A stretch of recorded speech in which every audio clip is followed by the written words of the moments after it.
샛별은 일종의 전령입니다. 그래서 늦잠 자고 일어나는 사람은 갑자기 해를 만나잖아요.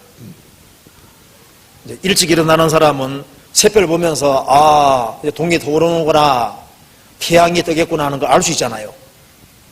그것처럼 깨어 신앙생활하는 사람은 주님의 재림에 대한 징조를 보면서 미리 준비하면서 주님을 만나니까 도적같이 안 만나게 되는 겁니다. 그래서 주님의 재림의 징조 중에 가장 중요한 대표적인 징조가 뭡니까? 이스라엘 회복입니다. 20세기 들어와서 성경에 기록된 대로 이스라엘 민족이 회복되는 것을 보고서 성경이 사실인 것을 깨닫고 또 주님의 재림이 가까운 것을 깨닫고 회개한 사람들이 얼마나 많은지 모릅니다. 이 성경의 재림에 대한 구체적인 징조들이 나타나는 그것은 사람의 마음을 일깨우고 세상에 빠진 사람들의 마음을 일깨우고 그리고 그리스도를 찾아야 되겠다는 그런 마음을 불러일으키고 그래서 주님과 연결을 시키는데 중요한 역할을 하고 있는 겁니다. 그런 의미에서 주님의 재림에 대한 예언의 말씀도 일종의 별 역할을 한다고 할 수도 있습니다. 그리고 개인에게는 어떤 특별한 상황들이 별 역할을 할 수도 있습니다. 히스기야 왕은 병들어 죽게 됐습니다. 바로 죽음 앞에서 그는 죽음 건너가 어떻게 될 거냐, 죄가 죄를 어떻게 해결할 거냐, 그것을 확실하게 해결했잖아요. 그래서 이사야 38장에 보옵소서 내게 큰 고통을 더하신 것은 내게 평안을 주려 하심이라. 주께서 나의 영혼을 사랑하사 멸망의 구덩이에서 건지셨고 나의 모든 죄는 주의 등 뒤에 던지셨나이다. 그 말씀은 히스기야 왕이 병들어 죽게 됐을 때 깨달은 말씀입니다. 그래서 갑작스러운 병이, 죽을 병 자체가 인생을 심각하게 만들고 그리고 자기 영혼에 대한 문제를 진지하게 생각하게 만들고 그래서 그리스도를 찾게 만들고 그리스도와 연결시키게 만드는 역할을 할 수 있습니다. 마르틴 루터는 어떻게 돼서 영혼 문제를 심각하게 생각하게 되냐면 1505년에 찌는 듯이 그 더운 날, 비가 억수같이 오는 그날 천둥 번개가 벼락이 자기 아주 가까이 떨어진 겁니다. 거기에서 죽음의 공포를 느끼고 세상 공부가 중요한 것이 아니고 그건 두 번째고 영혼 문제 해결에 그런 마음이 들어가서 수도사로 들어갔지 않습니까? 들어가서 영혼의 문제로 오랫동안 고민하다가 나중에 구원을 받게 됐습니다. 어떤 개인에게 충격적인 사건이 영혼에 대해서 깊이 생각하게 만들고 그리고 죄에 대한 두려움을 불러일으키고 구세주를 찾게 하는 그런 중요한 계기가 될 수 있습니다. 제가 글에 이런 걸 봤습니다.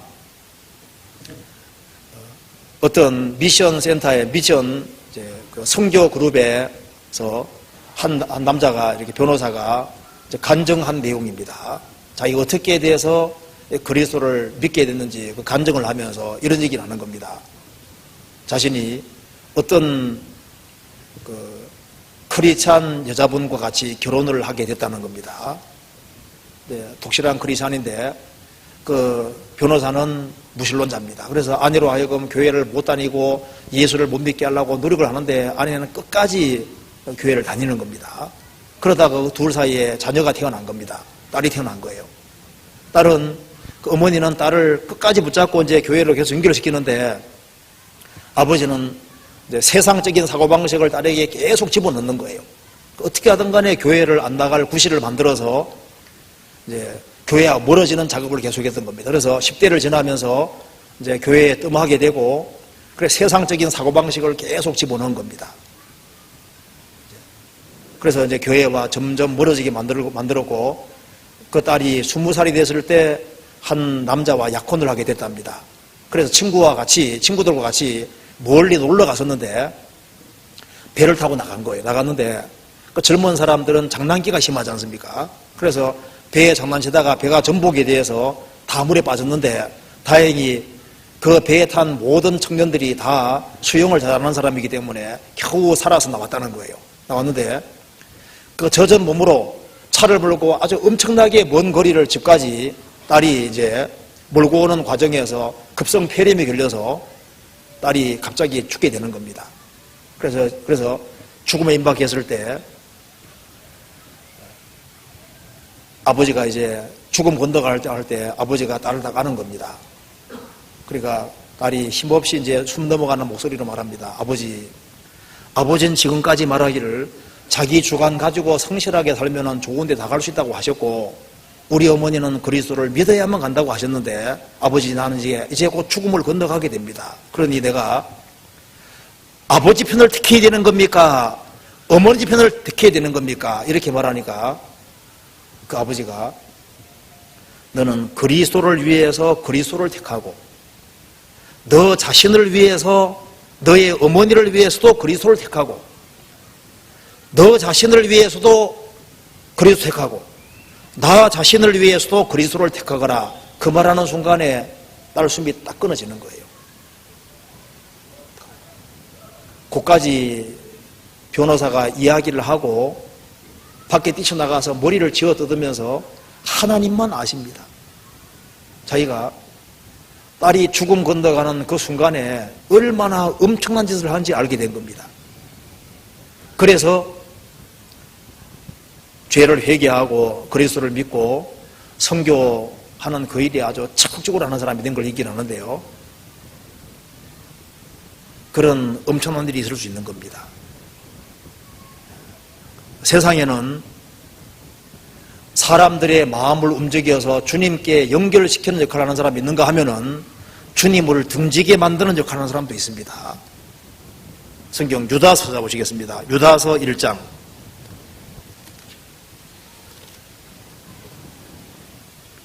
1장 4절에 보시겠습니다.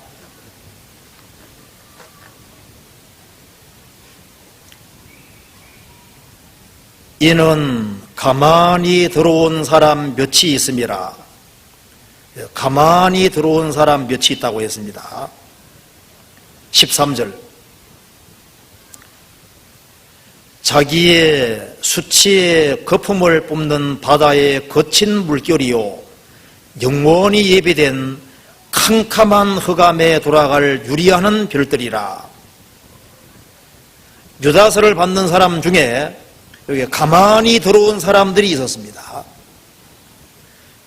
그러면서 이 사람들이 자기 몸만 기르는 목자라고 12절에 말씀했는데요. 이 거짓 일꾼들 가르칩니다.